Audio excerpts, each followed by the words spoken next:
Foarte mulți au făcut afirmații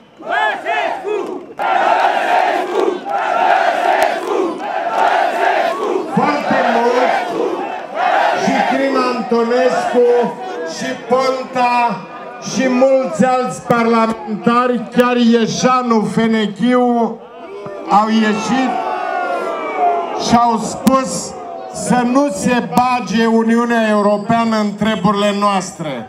Păi măi, oameni buni, noi ne-am băgat în Uniunea Europeană, iar Uniunea Europeană este un club de state care respectă niște valori.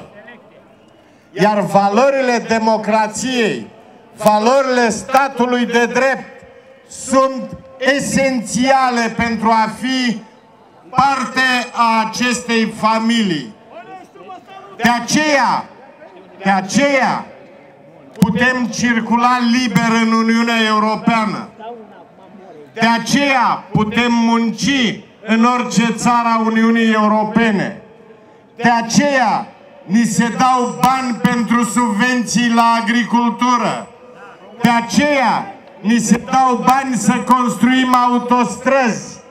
De aceea ni se dau bani pentru mediu.